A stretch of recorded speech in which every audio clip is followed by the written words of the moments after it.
बहुत ही सिंपल और झटपट सा बनने वाला चना पुलाव आप लोगों को बहुत ज़्यादा पसंद आएगा। तो चले फिर वीडियो को स्टार्ट करते हैं, बट उससे पहले वीडियो को लाइक कर लीजिएगा। चैनल पर नए हैं तो चैनल को सब्सक्राइब करना मत भूलिएगा। फ्रेंड्स एंड फैमिली के साथ शेयर कर लीजिएगा। चना पुलाव की ये रेसिपी आपको कहीं नहीं मिलेगी। बहुत ही कम अज्जा के साथ तैयार होगा और खाने में बहुत ही मज़ेदार और लाजवाब। चना पुलाव बनाने के लिए सबसे पहले आप लोग चने को भिगो दें, उसके बाद उसको प्रेशर कुकर में अच्छी तरह से कुक कर लें। हाफ़ केजी हमने बासमती राइस को भी पहले से भिगो दिया था। एक पैन ले लेंगे, उसमें हम हाफ़ कप ऑयल डालेंगे।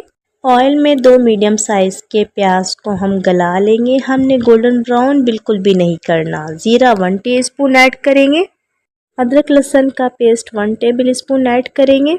250 ग्राम हमारे पास गले हुए चने हैं, जिन्हें हमने बहुत अच्छी तरह से प्रेशर कुकर में गला लिया था। हमने ऐड कर दिया। अब हम half KG basmati rice add करेंगे।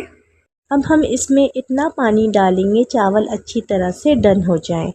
नमक आप लोग अपने टेस्ट के मुताबिक ऐड कर लें, जितना आप लोगों को रिक्वायर्ड हो।